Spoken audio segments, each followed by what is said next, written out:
Selamat malam Mirsa, apa kabar Anda? Senang sekali saya Dwi Anggia kembali hadir ke hadapan Anda di Dua Sisi malam hari ini.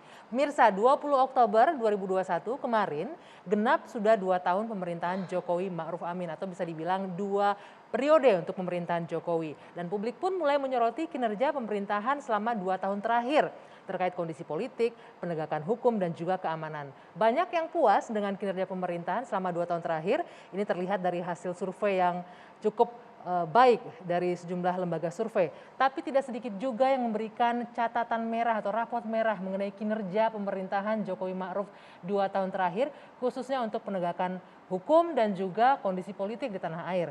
Lalu apa saja indikatornya dan bagaimana suara masyarakat sipil terkait kinerja pemerintah? Kita akan diskusikan malam hari ini di Dua Sisi.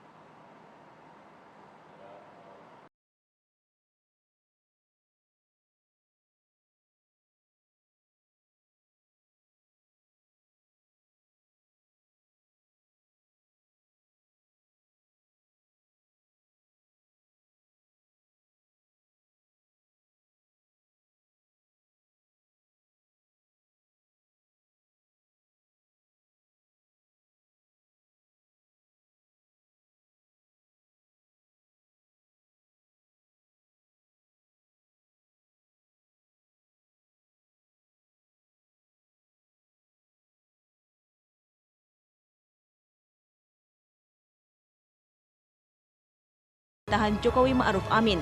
Sedangkan 29,5% orang menyatakan kurang dan tidak puas dengan kinerja pemerintah.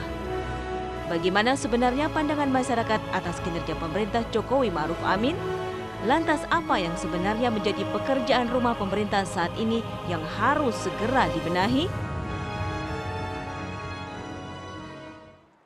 2 tahun pemerintahan Jokowi Ma'ruf, puas atau tidak puas? Ini yang akan menjadi tema diskusi kita malam hari ini. Karenanya saya sudah mengundang sejumlah narasumber yang bergabung. Di studio sudah ada Mas Arief Puyono, politisi Gerindra. Selamat malam. Selamat malam, Mbak Andi. Bisa digunakan mic-nya Mas ya.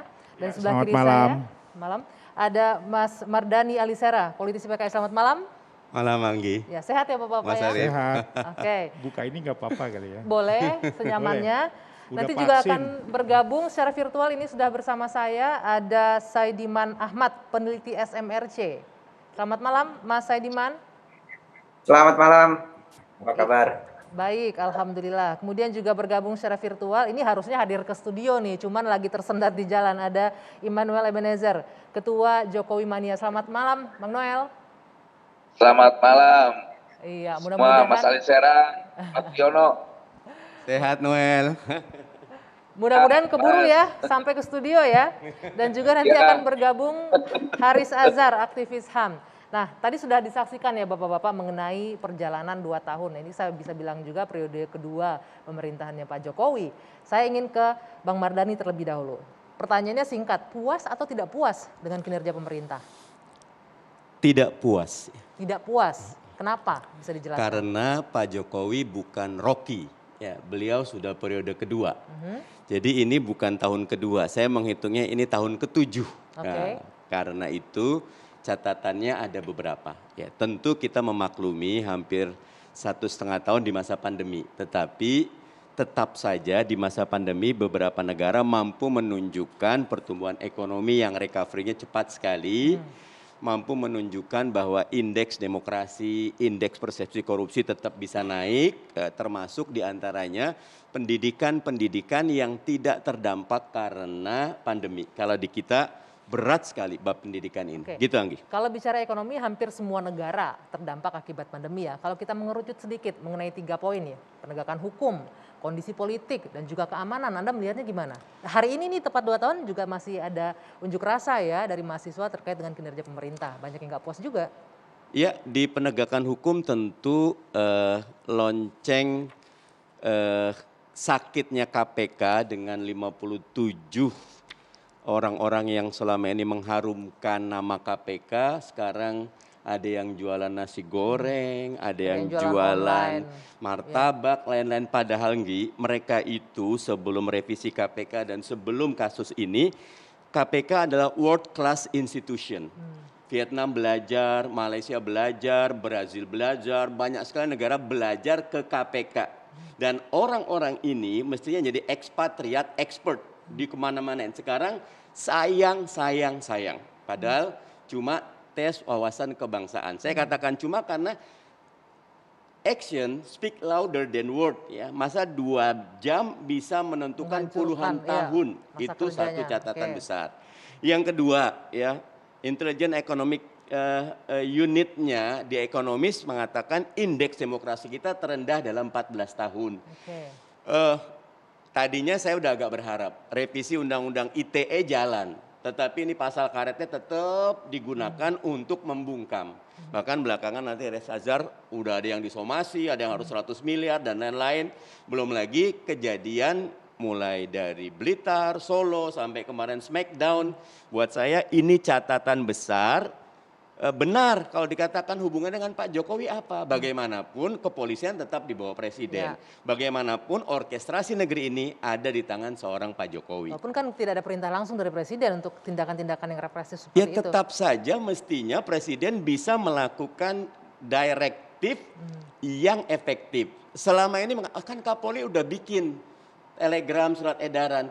Semua masalah tidak selesai dengan selembar kertas. Selembar kertas ini pendekatan yang humanis, SOP-nya seperti apa, pelatihannya seperti apa, internalisasi seperti apa, siapa yang petugas monitoringnya, berapa anggarannya. Tanpa ada jawaban terhadap ini, makanya sudah sejak di Solo, kemudian Blitar, kemudian ternyata tetap berlaku lagi. Berarti ada sesuatu yang tidak benar. Tidak benar, ada sesuatu yang tidak benar. Mas Arief, Anda melihatnya gimana? Tadi ada banyak catatan tuh, mulai dari pelemahan KPK yang harusnya institusi yang sangat bagus pemberantasan korupsi. Kemudian indeks demokrasi 14 tahun terakhir turun Indonesia.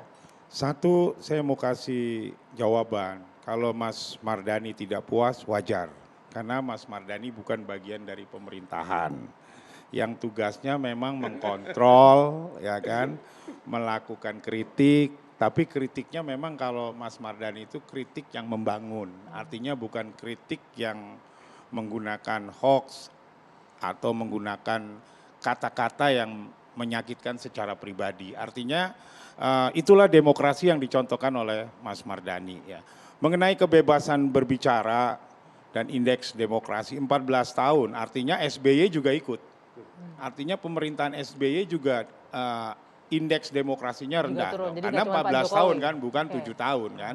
Artinya bukan hanya Pak Jokowi. Terus tentang artinya ada dong, tetap terus ada. Ya tetap turun. terus ada kan, itu hitungannya. Ada yang mengukur kan, tapi ukurannya seperti apa kita belum tahu kan.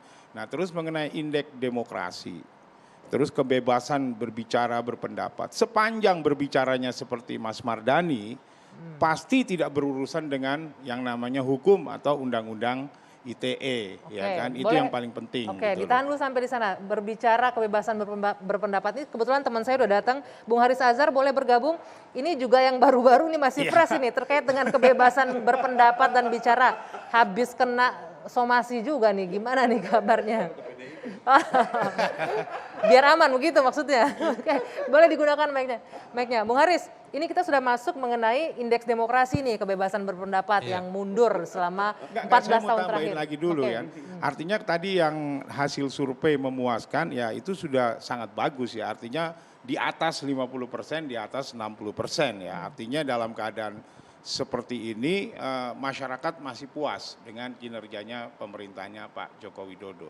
Terlepas kondisi apapun. Terlepas dari kondisi apapun ya kan. Nah, bicara ekonomi, apapun semua negara hari ini mengalami kesulitan ekonomi. Tak terkecuali Amerika, tak terkecuali Cina, semua ya kan, karena adanya pandemi Covid.